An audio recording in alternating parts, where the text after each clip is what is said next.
और आज यकम मई है और मजदूरों का आलमी दिन है और आप भी घर में आराम करते हैं, रेस्ट करते हैं।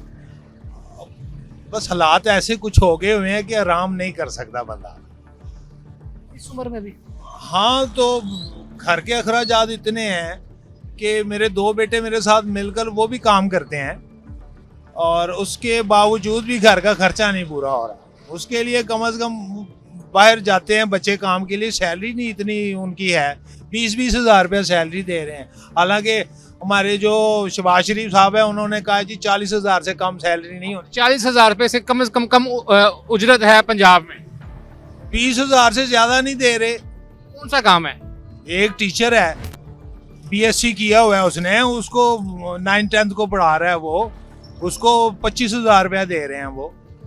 ये अलमिया जी इनके बेटे हैं बीएससी की हुई है और बच्चों को मैट्रिक के बच्चों को पढ़ा रहे हैं और उनको 25,000 रुपये सैलरी दी जा रही है और इवन के पंजाब में कम से कम उजरत 40,000। ये नफाज का मामला है, आप इसकी शिकायत क्यों नहीं करते कहीं पे?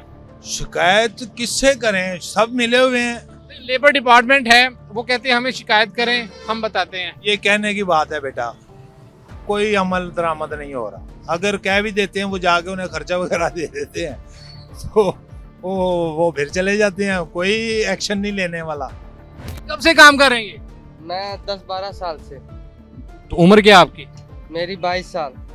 12 साल की उम्र में आपने मजदूरी शुरू कर दी? जी पढ़े नहीं आप? नहीं, क्यों? बस घर में बाप फोत हो गया तो फिर कमाने के लिए हमें ही जाना था जिंदगी के आज साथ तो साथ। छुट्टी का दिन है और आप फिर भी मजदूरी कर रहे हैं। हम तो ईद वाले दिन भी नहीं छुट्टी करते। ये छोटी ईद को भी हम काम पे आए थे, इस बड़ी ईद को भी हम काम पे ही होंगे।